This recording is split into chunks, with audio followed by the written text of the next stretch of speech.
नमस्कार प्रिय विद्यार्थियों, स्वागत है आपका वीकेएस फिजिक्स एकेडमी में। आज जो हमारा टॉपिक है वो बीएससी बीएड थर्ड ईयर का लेक्चर नंबर 5 और जनरल बीएससी थर्ड ईयर का लेक्चर नंबर है 16। यूनिट नंबर जनरल बीएससी की फर्स्ट क्वांटम फिजिक्स और बीएससी बीएड की यूनिट नंबर सेकेंड का लेक्चर नंबर है 5। इससे पहले के लेक्चर के अंदर हमने हाइजेनबर्ग के सिद्धांत का स्पष्टीकरण पढ़ा था। उस स्पष्टीकरण के अंतर्गत हमने गामा किरण सूक्ष्मदर्शी द्वारा इलेक्ट्रॉन की स्थिति का निर्धारण हमने किया था। उसी के अंतर्गत दूसरा पॉइंट अपना आता है संकीर्ण रेखा छिद्र पर इलेक्ट्रॉन का विवर्तन, यानी कि diffraction of electron at narrow slit. इसके अंदर हमें क्या करना है, हाइजेनबर्ग के सिद्धांत का प्रयोग करते हुए इस डिफ्रैक्शन को, विवर्तन को बताना है और ड्राइव करना है अपना रिलेशन जो हाइजेनबर्ग सिद्धांत के अंदर होता है। तो आइए शुरू करते हैं किस प्रकार से इसको हमें करना है। यहाँ पर आपको पहले डायग्राम दिखाई दे रहा है। इस डायग्राम के अंदर आप देखिए कि ये आपकी एक स्लिट है जिसकी चौड़ाई ली है डेल वाई, पॉइंट है ए बी। इस पे इलेक्ट्रॉन इधर से आपतित होता है, इलेक्ट्रॉन पुंज हम कह सकते हैं, संकीर्ण पुंज, और यहाँ से डिफ्रैक्ट होगा, विवर्तित होगा थीटा एंगल बनाते हुए, और यहाँ पर पर्दे पर वो विवर्तन प्रतिरूप आपका बनता है।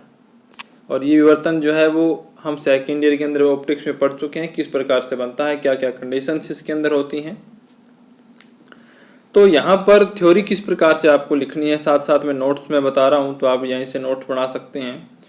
माना इलेक्ट्रॉनों का एक संकीर्ण किरण पुंज, संकीर्ण यानी बारीक, बिल्कुल एक बीम टाइप का किरण पुंज जो है वो डेल वाई चौड़ाई के एक रेखा छिद्र ए बी पर आपतित होता है। एक रेखा छिद्र ए बी जो है, उसका नाम दिया गया ए बी, जिसकी चौड़ाई है डेल वाई, इस पर आपतित हो रहा है और रेखा छिद्र पर विवर्तित होकर पर्दे पर विवर्तन प्रतिरूप बनाता है। यहाँ से वो विवर्तित होगा और पर्दे पे गिरेगा तो पर्दे पर क्या देगा, विवर्तन प्रतिरूप बनाता है। यदि विवर्तन प्रतिरूप में प्रथम न्यूनतम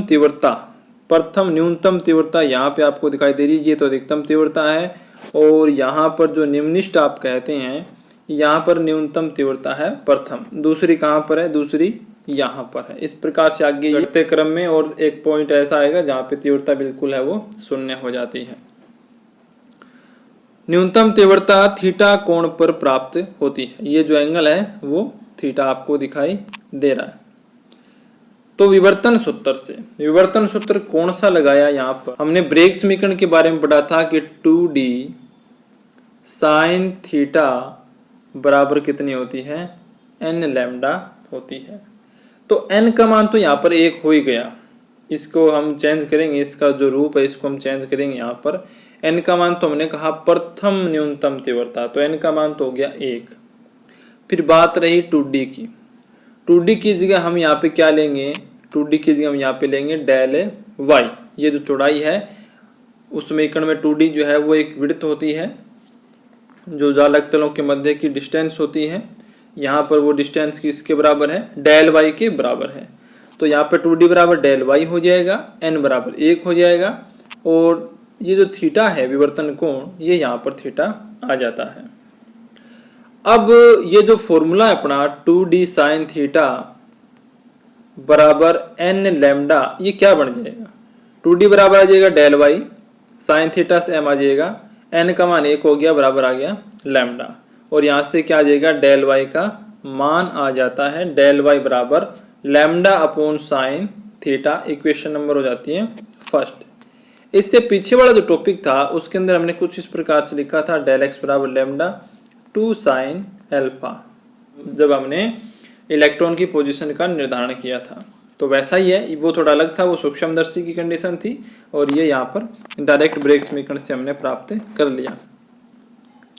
तो जब इलेक्ट्रॉन रेखा छिद्र पर आपतित होता है तो इसके आपतित होने की जो पोजीशन है वो निश्चित नहीं होती है, यानी कि इसके जो आपतित होने की जो संभावनाएं हैं वो अनिश्चित होती हैं। इस प्रकार से इसमें अनिश्चितता होगी।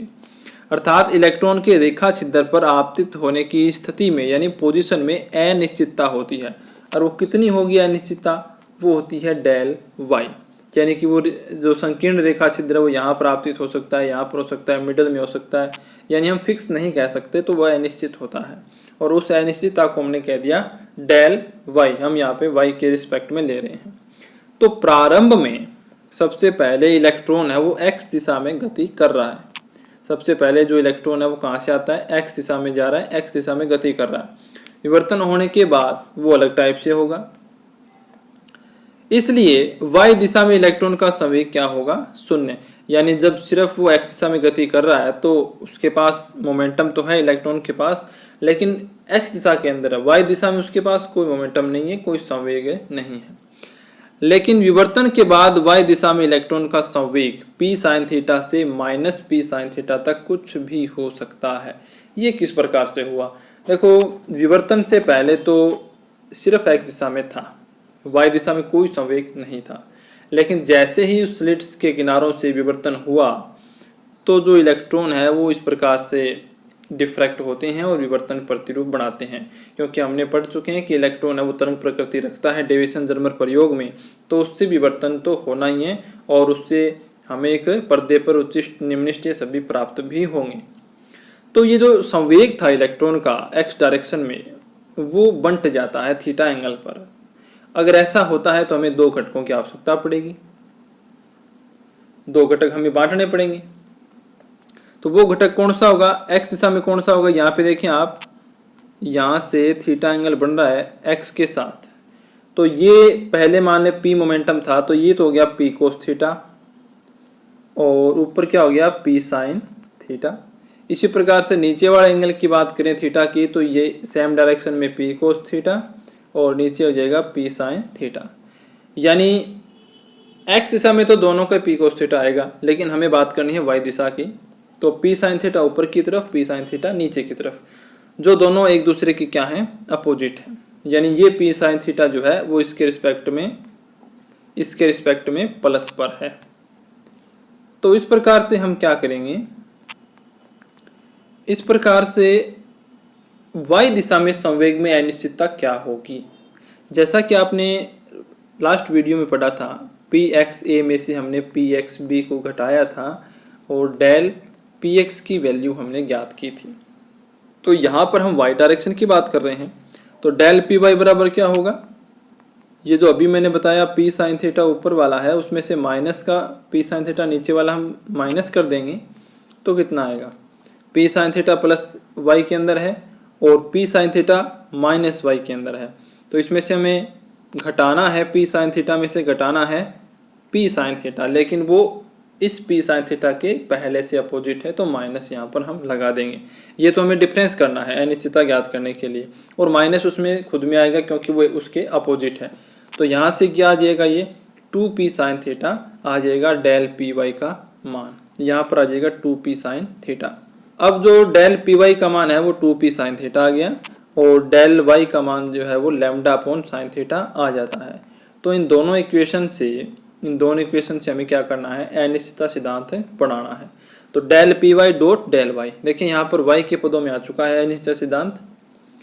2p sine theta into lambda upon sine theta जो डेल वाई की वैल्यू है, तो साइन थीटा से साइन थीटा यहाँ पर क्रॉस हो जाएगा, तो क्या बचेगा? 2p lambda del Y dot del P Y बराबर 2p लैम्डा। आप जानते हैं कि जो डी ब्रोगली परिकल्पना हमने पढ़ी थी उसमें लैम्डा बराबर क्या होता है? h अपॉन पी होता है, और यहाँ से h की वैल्यू क्या आएगी? p लैम्डा आती है। तो हमारे पास यहाँ पर 2p लैम्डा है, यानी p लैम्डा की वैल्यू हम पुट कर सकते हैं। p लैम्डा की वैल्यू कितनी आएगी? h आएगी। तो ये जो इक्वेशन है उसका फॉर्म क्या हो जाएगा? Del P Y del Y बराबर 2h, और ये जो 2h है इसकी वैल्यू किससे ज़्यादा है? h क्रॉस बाई 2 से तो ज़्यादा ही है, क्योंकि h की खुद की वैल्यू 6.62 इंटू 10⁻³ है और इसका डबल हो गया, और h क्रॉस की वैल्यू कितनी होती है? 1.054 इंटू 10⁻34, तो इससे बड़ा है। तो हम क्या कर सकते हैं? हम ये कह सकते हैं कि 2h की वैल्यू जो है इसके बराबर है। तो ये रिलेशन जो है del P Y del Y greater than H cross by 2। तो ये क्या है, अनिश्चितता सिद्धांत का रूप है, तो यहाँ से ये सिद्ध हो गया। इससे पीछे वाले टॉपिक के अंदर हमने इसको एच के इक्वल सिद्ध किया था, तो हम दोनों ही रूप में कर सकते हैं। तो इस प्रकार से हमने क्या किया, जो संकीर्ण रेखा छेदर है उस पर इलेक्ट्रॉन का विवर्तन दिखाया, किसकी सहायता से, हाइजेनबर्ग के अनिश्चितता सिद्धांत की सहायता से। आगे की वीडियो के अंदर हम हाइजेनबर्ग के अनिश्चितता सिद्धांत से कुछ अनुप्रयोगों का अध्ययन करेंगे कि उनसे क्या क्या रिजल्ट हमें और प्राप्त होते हैं, हाइड्रोजन एटम्स के बारे में, उसके एनर्जी के बारे में, या जो इलेक्ट्रॉन है नाभिक के चारों ओर घूमता हुआ इलेक्ट्रॉन जो है उसकी एनर्जी कितनी होती है, इस बारे में। तो वीडियो को लाइक करें, कमेंट करें, ज़्यादा से ज़्यादा शेयर करें। धन्यवाद।